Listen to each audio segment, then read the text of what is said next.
Le socialisme, est-ce que c'est un idéal de société ou plutôt une illusion, voire une illusion dangereuse?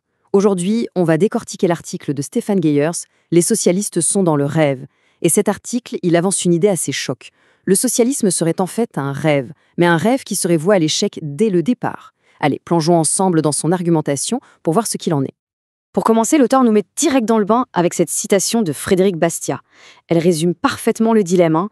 Est-ce qu'il faut sacrifier un peu de liberté pour avoir plus d'égalité, ou est-ce que la liberté seule peut suffire? C'est vraiment le cœur du débat que l'auteur veut nous faire explorer.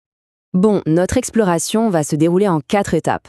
D'abord, on va examiner cette idée du socialisme comme une illusion. Puis, on va chercher les failles que l'auteur voit dans ce projet.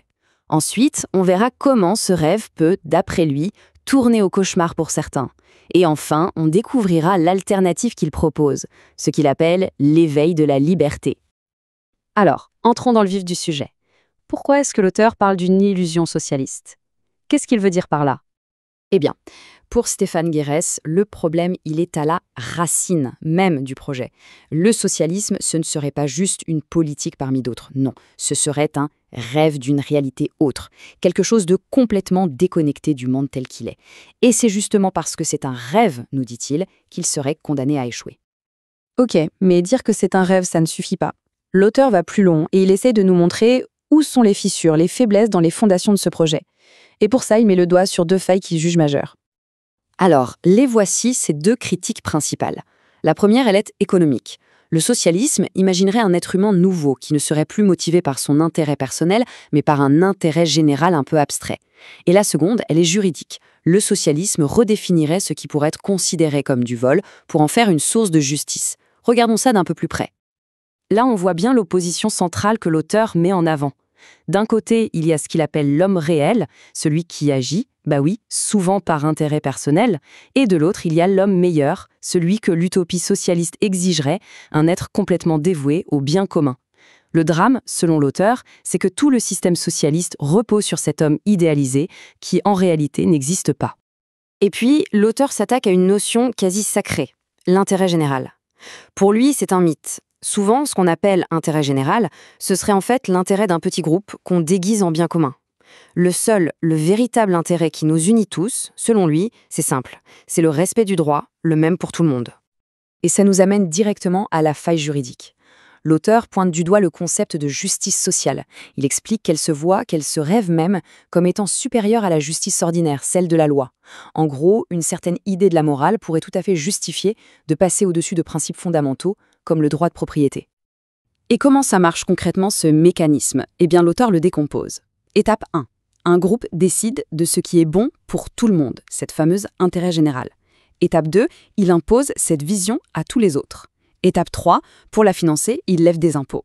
Et enfin, l'étape finale, le tour de passe-passe selon l'auteur, cette prise forcée d'argent n'est plus qualifiée de vol, mais de justice sociale.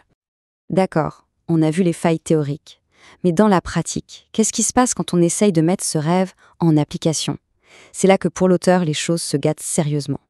Le raisonnement de l'auteur est assez direct. Pour construire une société parfaite, il faudrait des humains parfaits. Le problème, bien sûr, c'est que l'homme réel, avec ses imperfections, ne rentre pas dans ce moule.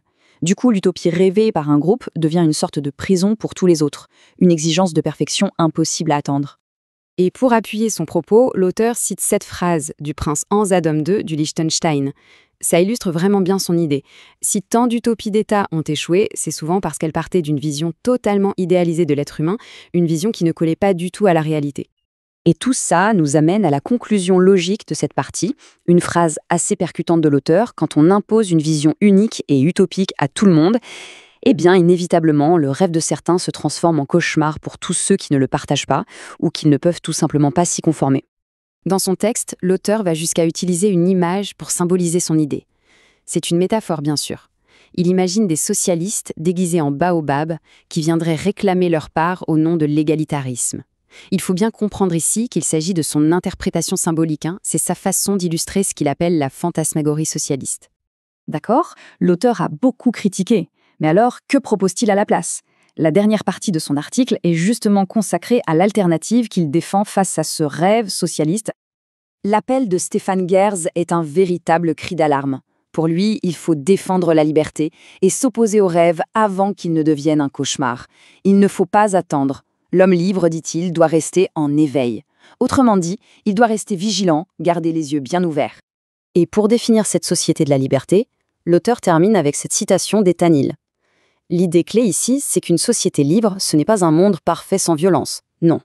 C'est une société qui, par principe, ne légitime pas l'usage de la force comme premier recours et qui, surtout, met en place des moyens justes pour répondre à l'agression quand elle survient.